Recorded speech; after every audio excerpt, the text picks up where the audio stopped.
Hello and welcome to the Bio 113 lab. Wanted to send you a little video about what our protocols will be for lab. We are in the JCSM room 1126. It is a room that faces the creek. So when you come to class, the first thing that I want you to do is to put all your stuff into the cubbies. And the reason why we're doing this is because we want to minimize the amount of stuff that we have at our lab benches. So at your lab bench, the only thing that you're going to want is your lab manual, maybe one or two pieces of paper for taking notes, and a pen or a pencil. Again, we want to keep everything in the cubbies so we can minimize the amount of stuff at the table. When you come into the room, what you're going to see is that there are only 2 chairs per lab table. This means that only 2 people can sit at a lab table. For this first lab, I don't care where you sit, but please make sure that wherever you sit during your first class is where you will sit in every other class. In other words, once you've picked a seat, this will be your seat for this semester. When you are coming and going from the class, please make sure to keep a lot of space, 6 feet or more, between you and any other human being. If somebody is in the cubbies putting away stuff, just make sure to give them lots of space, stand outside the room, and wait until they are done before coming in and putting your stuff in and getting ready. Essentially, what we're trying to do is we're trying to minimize the amount of contact that we have with each other. We're trying to minimize the possibility of transmission. So, I wanted to tell you a little bit about the virus if you're not already familiar. So the virus is essentially this little protein and lipid capsule. And on the inside is RNA. And RNA is just a molecule with information. It's got some genes. On the outside of our low protein lipid capsule are the low protein spikes. And those protein spikes are the important or the distinguishing thing. So here in the picture on the slide, the virus has been enhanced and looks orange, and we can see all those little protein spikes. Now, what happens when we breathe in this virus? The cells in our nose and the cells down in our lung have something called an ACE2 receptor. It's a protein receptor that sits on the plasma membrane. And when it sees the virus, that little ACE2 protein receptor grabs the spike on the coronavirus and it pulls that virus inside of the cell. When that virus is inside of the cell then reads the information and it starts to make more viruses. Essentially, that cell is dead to our body. That cell can no longer perform its function as part of the lung. It's not helping us to get oxygen in. It's not helping us to get carbon dioxide out. So, when our lungs take in the virus and read the information, read the RNA, those cells make more viruses. Those viruses then infect more lung cells. Those lung cells make more viruses. Pretty soon, the tissue and the entire organ starts to die. This is part of the difficulty or part of the problem with the coronavirus. Now, the reason why this is important is because each and every one of us is our own little experiment when it comes to this virus. We don't know how it's going to behave in anybody's body. This is a virus that's new to the human species, and we know that there's a lot of variation. For some people, they seem to not have any symptoms. They don't have the runny nose, the body aches. They don't lose the sense of smell or the sense of taste. They don't start to have all the damage in their lungs. We still don't fully understand why that's happening. Now, the one thing that I do find really super creepy is that some people who are asymptomatic, they claim they're feeling fine. There's no problems with them. When they show up, they're getting tested, and what doctors are realizing is that even though they say they're fine, their blood oxygen level is like 80%. And we freak out if you get below like 92% for blood oxygen level. So their blood oxygen level is still really low, even though they think and feel like they're fine and they're not experiencing any symptoms. Their body is still struggling with this virus. And the reason why we freak out about low blood oxygen level is that really important organs like our heart, our liver, our kidneys need oxygen. And so if we don't have a lot of oxygen in our blood, then the cells in those organs could start to die and we could start to have damage in other systems. So this virus affecting our blood oxygen level, affecting our lung cells, becomes really, can get into a crisis very quickly. And we don't know how it's going to behave in your body. We don't know how it's going to behave in my body. We don't know until that person gets the virus. And that sucks, right? So we're all basically experiments with the virus right now. So we do know the virus is spread through the air. So what we're going to see with the protocols and what's being encouraged and what we have to do is we have to make sure that we minimize the amount of molecules that we're sharing with each other. So one of the things that we're going to have to do for classes, we're going to have to wear a mask. Masks do, especially the KN95 masks, cut down on the exchange of air particles. I'm going to leave a door open to make sure that we've got some airflow through the room. Airflow is really helpful. If there are particles floating around, it will keep those particles moving. We want to minimize the possibility of getting viruses into your nose and down into your lungs. We want to minimize the amount of viruses in our space. And masks are great at that. Airflow is going to be great at that as well. Now, one of the things that I do with my mask is when I pull up in the Rock Valley College parking lot, I put the mask on and I don't take it off until I get back into my car again. I make sure that that mask is on at all times. So please make sure that you have that mask on. I don't know if you've seen this meme that's gone around, but I think it's really helpful for showing us how masks can how masks can stop that spread of molecules and why it's keeping everything really close. Now, the pro tip here, when you have the mask on and you're breathing your own breath a lot, or you're potentially smelling what you had for dinner, eat a mint. If you eat mints while you have the mask on, it makes the breath smell better. It makes wearing the mask a lot easier. So we want to minimize the airflow back and forth. We want to keep everything close to our face and prevent anything from getting close to our face with masks. And this is why this slide is so important, because it shows us the proper way to wear the mask, making sure we get that good seal across our nose. We want to protect our airways. It's all about dose. If somebody has the virus, we want to minimize the amount of individual viruses that get into your nose and get into your lungs. We want to make sure that you get a low dose. If you get a low dose, it looks like you're less likely to have some of the really catastrophic problems with the virus. So there are two things that affect dose.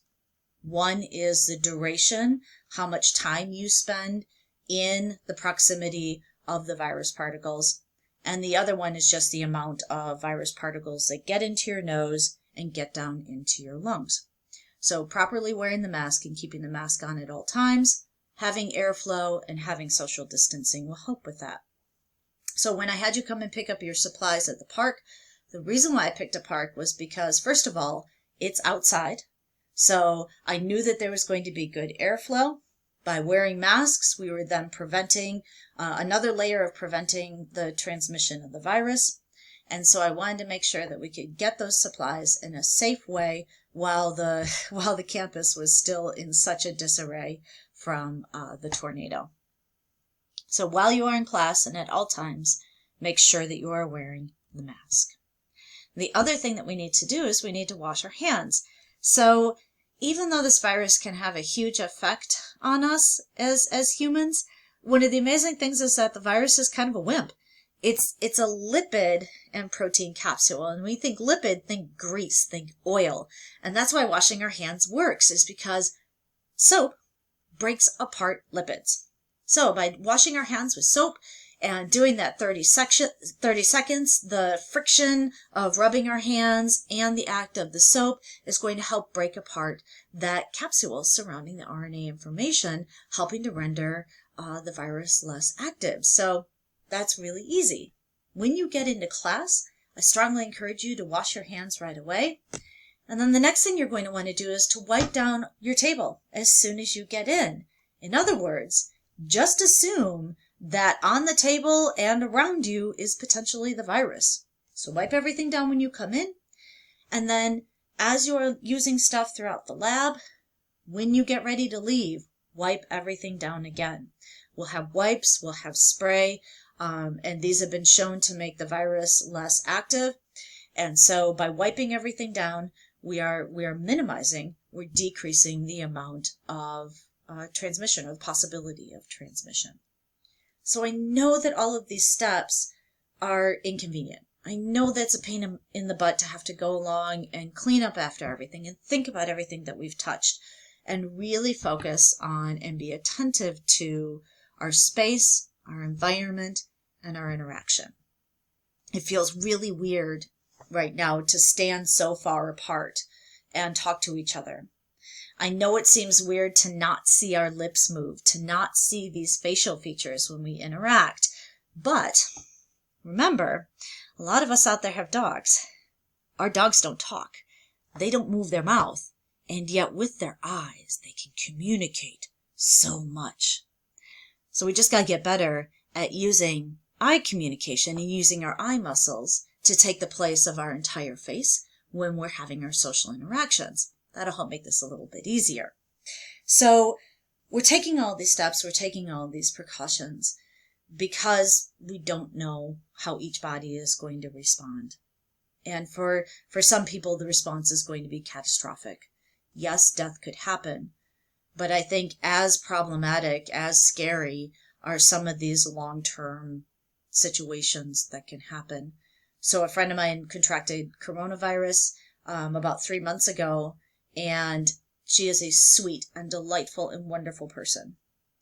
If she can have 2 days in a row where she doesn't have an overwhelming fatigue, muscle aches, just a head-splitting headache, if she can get 2 days where she doesn't have those symptoms, that's amazing.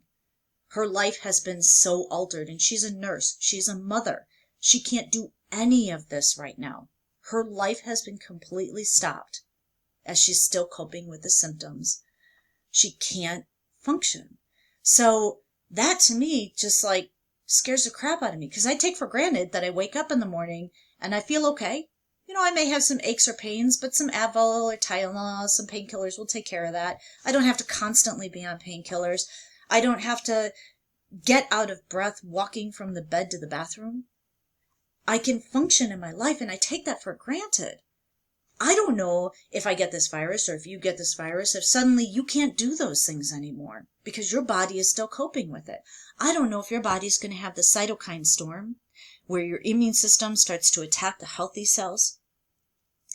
My fiance's uncle was on ventilator for 41 days. That means he was on life support. A machine was breathing for him. He will be in rehab for months. And on top of all of the physical recovery, the medical bills are unbelievable. It is so expensive to have gone through the treatment. We don't know how our individual bodies are going to act. We don't know. And that's scary. So we need to do everything in our power to make sure that we just don't get it. So my last tip, my last piece of advice is to pretend like you already have the virus. If you pretend like you already have the virus, this is going to change your behavior. You're going to pay more attention to things. You're going to be more attentive to taking those steps to not give it to somebody else. You probably don't have it, but pretend like you do. If you do get a positive test at some point this semester, make sure that you can remember everybody you've been in contact with. Contact tracing is incredibly important. You want to reach out to those people and let them know, because they may have people in their life that are very susceptible or have conditions that would lead to catastrophic situations. And so they may need to, start their quarantine, their COVID procedures to make sure that they can keep their loved ones safe. So the responsible thing to do is to reach out and to help with that contact tracing, everybody you've come in contact with. I believe right now the request from RBC is that you reach out to the Dean of Student Services and let them tell you what to do next, what the next steps are. I know the health department will be in touch with you as far as what they want you to do. So positive tests could happen. Please make sure you act responsibly. And I've got some other points up here about just the idea of what our behavior could lead to. And I don't know about you, but I really cannot and won't handle the guilt of having potentially given somebody this virus that could physically alter their life. That's just, I have to do everything in my power to make sure that you and your family and my family and all the people that I love and care about, and even strangers who I've never met, are protected. Because in 1 year, everything will be different. Things will change. A lot of the stuff that we love and want to do, it will still be there. We can still have fun in the future. But if people literally don't exist anymore, if they are so fatigued, if they're dealing with the lack of taste or smell, they don't want to eat anything because they can't taste it or smell it, they have muscle aches, body aches, if they have any of these symptoms, it's not going to be any fun. So I know for myself, I am doing everything to help avoid transmission. That's why we have these protocols. I will be enforcing them. I will be very vigilant. My old UPS supervisor is going to come out to make sure that while we are doing face-to-face, we are avoiding transmission. I did not want to do face-to-face. Online is much safer. But unfortunately, this is a rare class. Not a lot of people teach it. So there weren't kits already pre-made. A lot of the stuff that we do for this class is customized. And so the only thing that we could do was to be face-to-face. And since we have to do that, we have to be highly responsible. Please feel free to email me with any questions that you have. I think this still will be an enjoyable semester. But when we are in lab, let's stay focused. Let's be efficient. Let's get everything done in as quick a time as possible while still doing it with quality. And know that next year, once this is passed, we will have conversations. We'll talk. We'll get together. We can have that social connection. But when we are in class, we are getting stuff done. We are following the protocols to not transmit the virus. And we'll just be patient because everything will change and things will get better.